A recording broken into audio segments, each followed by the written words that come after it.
வணக்கம்ங்க.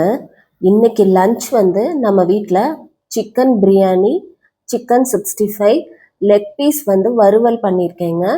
அது வந்து நான் உங்களுக்கு ஷார்ட்ஸில் போட்டிருக்கேன். அதோட ரெசிபி நீங்கள் எப்படி செய்கிறதுன்னு அதில் போய் பார்த்துக்கோங்க. தயிர் பச்சடி தாங்க இன்னைக்கு. இதுதான் நம்மளோட லஞ்சு. இந்த சிக்கன் பிரியாணியை எப்படி பண்ணுறதுன்றத பார்க்கலாங்க. அதுக்கு தேவையான பொருள் என்னென்ன, எப்படி பண்ணுறோன்றத பார்க்கலாம். பாருங்க எப்படி பொல பொல பொலன்னு வந்திருக்குன்னு. ஒன்னோட ஒன்று அரிசி ஒட்டவே இல்லைங்க. கரெக்டாக பதமாக நல்லா வந்திருக்கு. எல்லாம் சாப்பிட்டுட்டு டேஸ்டியாக இருக்குது, ஜூஸியாக இருக்குன்னு சொன்னாங்க. இது எப்படி செய்கிறது, என்னென்ன அளவில் பண்ணன்றத இப்போ நம்ம வீடியோவில் பார்க்கலாங்க. அடி பிடிக்கவே இல்லைங்க. நல்லா பாருங்க எப்படி வந்திருக்குன்னு. செம்ம டேஸ்ட்டாக. சிக்கன் வந்து நான் 1/2 கிலோ எடுத்திருக்கேங்க. மஞ்சளும் உப்பும் போட்டு நல்லா வாஷ் பண்ணி வச்சுருக்கேன். அரிசி வந்து 3 டம்ளர் எடுத்திருக்கேங்க. பாஸ்மதி ரைஸ் தான். 3 டம்ளர் எடுத்து அதை எடுத்து வச்சுருக்கேன் நான். அதை வந்து நம்ம ஸ்டார்ட் பண்ண பிரியாணி சமைக்க ஆரம்பிக்கும் போது கழுவி ஊற வச்சா போதும். அதுக்கு முன்னே ஊற வைக்க வேணாங்க, ரொம்ப குழஞ்ச மாதிரி ஆகிடும். நான் அப்படி தான் செய்கிறதுங்க. எனக்கு அப்போ தான் கரெக்டாக வருது. இப்போ பிரியாணிக்கு தேவையானதுக்கு வெங்காயம் கட் பண்ணி வச்சுருக்கேன், பச்சை மிளகாய் 4, புதினாவும் கொத்தமல்லியும் வச்சுருக்கேன், 2 நல்ல பெரிய தக்காளி 2 வந்து மிக்சியில் அரைச்சி வச்சுருக்கேன். அதுக்கப்புறம் இஞ்சி பூண்டு பேஸ்ட் வச்சுருக்கேன், தயிர் வச்சுருக்கேன், ஒரு அரை லெமன் வச்சுருக்கேன். அப்புறமா கரம் மசாலா வந்து ஒரு 1.5 ஸ்பூனு, தனி மிளகா பொடி 1.5 ஸ்பூன் வச்சுருக்கேன். பட்டை, லவங்கம், ஏலக்காய் இதெல்லாம் தாளிப்புக்காக எடுத்து வச்சுருக்கேங்க. இப்போ எப்படி செய்கிறதுன்றத டீட்டெயிலாக பார்க்கலாம். நான் இதுக்கு முன்னே நிறைய பிரியாணி ரெசிபி போட்டிருக்கேங்க. நம்ம ஒரு விஷயத்த திரும்ப திரும்ப செய்யும்போது தான் அது நம்மளுக்கு பர்ஃபெக்டாக வருங்க. அந்த மாதிரி தான். இப்போ பிரியாணிக்கு நான் நெய் ஒரு ஸ்பூன் ஊற்றிருக்கேங்க. எண்ணெய் ஊற்றி தாளிச்சிட்டு இந்த பட்டை, கிராம்பு, ஏலக்காய்லாம் போட்டு தாளிச்சிருக்கேன். 4 பச்சை மிளகாய் சேர்த்துருக்கேன். அது நல்லா வதங்கின உடனே வெங்காயமும் சேர்த்துடலாம். வெங்காயத்தை சேர்த்துட்டு அதை நல்லா கொஞ்சம் பொன்னிறமாக வர வரைக்கும் வதக்கணும். அது ஒன்று தாங்க நம்மளுக்கு லேட் ஆகும். நல்லா பொன்னிறமாக வதக்குனா தான் அந்த டேஸ்டி கிடைக்கும் நம்மளுக்கு. அந்த ஒரு மாதிரி ப்ரௌன் கலர் அந்த இது கிடைக்கும் நம்மளுக்கு. அதுக்காக நல்லா வெங்காயத்தை வதக்கிடணும். வெங்காயம் வதங்கினதும் நம்ம புதினா, கொத்தமல்லி 2ம் நான் ஒரு கைப்பிடி அளவுக்கு எடுத்து வச்சுருக்கேன். அதை நம்ம சேர்த்துக்க போகிறோம். வெங்காயம் நல்லா வதங்கட்டும். பிரியாணி வந்து நம்ம அடிக்கடி செய்ய செய்ய செய்ய செய்ய தாங்க நம்மளுக்கு அது ஒரு பர்ஃபெக்டாக நம்மளுக்கு செய்கிறதுக்கு வரும். அது அது நம்ம பக்குவம்னு சொல்கிறது தாங்க. அது நம்ம கரெக்டாக வர்ற வரைக்கும் நம்ம செஞ்சு பார்த்துட்டே இருக்கணுங்க. இப்போது புதினாவும் கொத்தமல்லியும் கொஞ்சமாக போட்டு அதையும் வதக்கிக்கிறேன். இஞ்சி பூண்டு பேஸ்ட் வந்து 2 ஸ்பூன் சேர்த்துருக்கேன். 2 ஸ்பூன் சேர்த்து அதையும் நல்லா பச்சை வாசனை போகிற அளவுக்கு நல்லா வதக்கணும். பிரியாணியில் ஒவ்வொரு விஷயத்தையும் நல்லா டைம் கொடுத்து பொறுமையாக வதக்கணுங்க. வதக்கி நம்ம செஞ்சோன்னா அந்த டேஸ்ட்டும் மனம் எல்லாம் நம்ம ஹோட்டலில் போய் சாப்பிட்றத விட நம்ம வீட்டில் செய்கிறது அவ்வளோ டேஸ்டியாக வருங்க. நல்லா இஞ்சி பூண்டு பச்சை வாசனை போயிடுச்சுங்க. இந்த தக்காளி வந்து நான் மிக்சியில் அரைச்சிட்டேன். நல்லா வெறும் தக்காளி அதை வந்து நான் மிக்சியில் போட்டு நல்லா அரைச்சிட்டேன் நான். அந்த பெரிய தக்காளியாக 2 தக்காளி அதையும் சேர்த்து நல்லா வதக்கிக்கலாம். நல்லா வதக்கிட்டு எல்லாம் ஒன்று சேர வரணுங்க. அது வரைக்கும் நல்லா வதக்கிக்கலாம். நம்ம வதக்கின பிறகு நம்ம அடுத்த பொருளை சேர்த்துக்கலாங்க. இப்போ பாருங்க தக்காளியும் கொஞ்சம் நல்லா வதங்கி வந்துடுச்சு. வதங்கி வந்ததும் கரம் மசாலாவும் தனி மிளகாய் பொடியும் நான் 1.5 ஸ்பூன் எடுத்து வச்சுருக்கேன். அதை வந்து நம்ம இதில் சேர்த்து அதையும் நல்லா வதக்கிக்கலாம். வதக்கினதும் நல்லா பாருங்க கலர் நல்லா சிவப்பாக வரும்.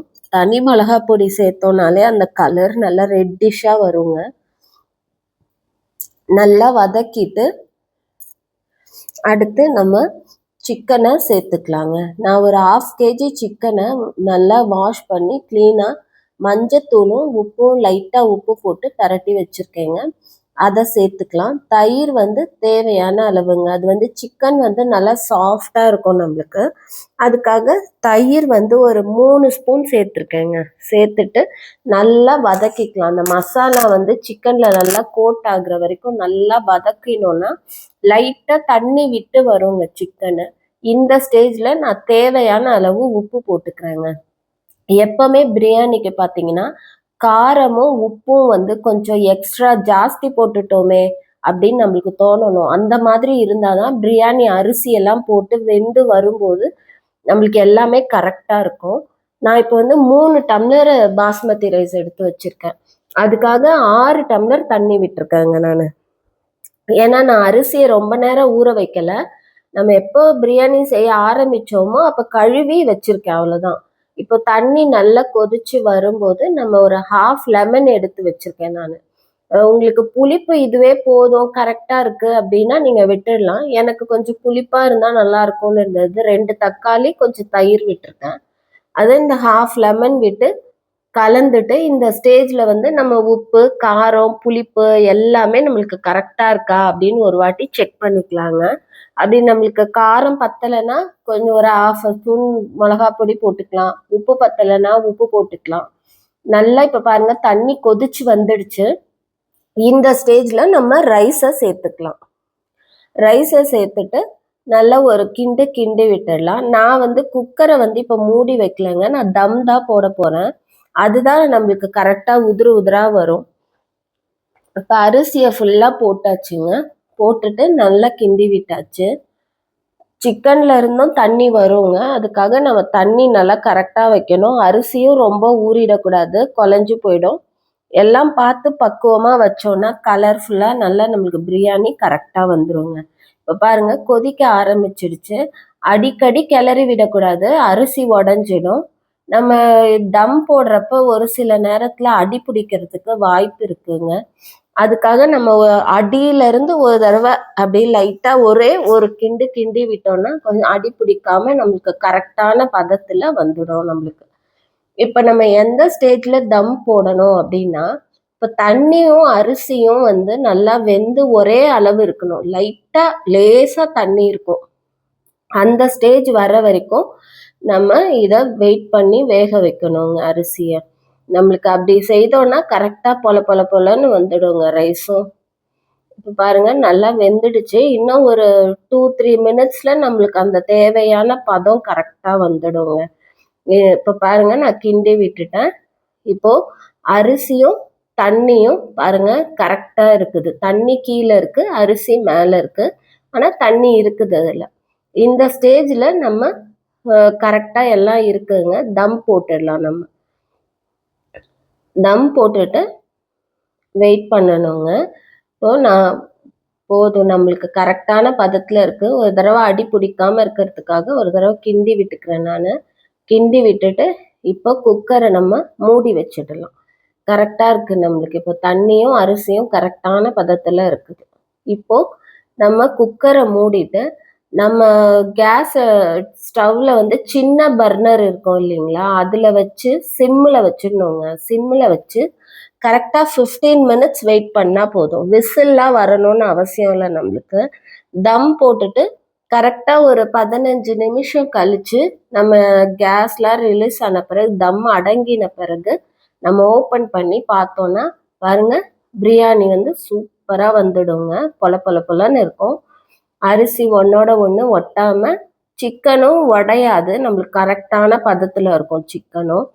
பாருங்க அடி பிடிக்கிறதுக்கு வாய்ப்பே இருக்காதுங்க. நல்லா அடி பிடிக்காம அடியில இருந்து மேல வரைக்கும் ரைஸ் ஒன்னோட ஒன்று ஒட்டாம சூப்பரா வந்திருக்குங்க. இதே மாதிரி செய்து பாருங்க, ரொம்ப டேஸ்டியா இருக்குங்க. வீட்ல எல்லாம் விரும்பி சாப்பிடுவாங்க. நீங்க செய்து பார்த்துட்டு எனக்கு கமெண்ட் பண்ணுங்கங்க. சப்ஸ்கிரைப் பண்ணுங்க.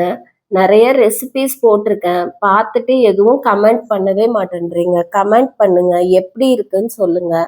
ஏதாவது நான் மாற்றணுமா, ஏதாவது பண்ணலாமா, அது வேற மாதிரி ஏதாவது செய்யலாமான்றத சொல்லுங்க.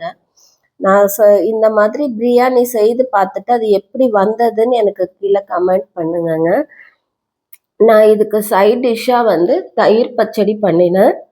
அதுக்கப்புறம் சிக்கன் 65 பண்ணேங்க. அப்புறம் சிக்கன் லெக் பீஸ் வாங்கி அதை வந்து செட்டிநாடு மசாலா மாதிரி பெரட்டினேன். அந்த வந்து உங்களுக்கு நான் வந்து ஷார்ட்ஸில் போட்டிருக்கேன், அந்த Chettinad chicken leg piece masala எப்படி பண்ணுறதுன்னு.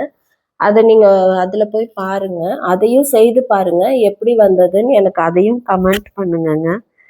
இப்போ பிரியாணி எப்படி இருக்குன்னு டேஸ்ட் பண்ணி பாருங்க. இப்போ பரிமாறியாச்சுங்க. சுட சுட சிக்கன் பிரியாணி, தயிர் பச்சடி, சிக்கன் 65, சிக்கன் லெக் பீஸ்ங்க. இன்னைக்கு நம்ம வீட்டில் இதுதான் லஞ்ச் மெனு. சாப்பிட்டுட்டு எல்லாம் நல்லா இருக்குன்னு சொன்னாங்கங்க. ஒரு முறை நீங்களும் செய்து பாருங்க. பிரியாணி ரெசிபி எப்படி வந்ததுன்னு எனக்கு கமெண்ட் பண்ணி சொல்லுங்கங்க. சப்ஸ்கிரைப் பண்ணுங்கங்க, லைக் பண்ணுங்கங்க, ஷேர் பண்ணுங்க. எல்லாருக்கும் என்னோட சமையல் பிடிக்கும்னு நினைக்கிறேன். பிடிச்சிருந்தா கண்டிப்பாக சப்ஸ்கிரைப் பண்ணுங்கங்க. தேங்க்ஸுங்க.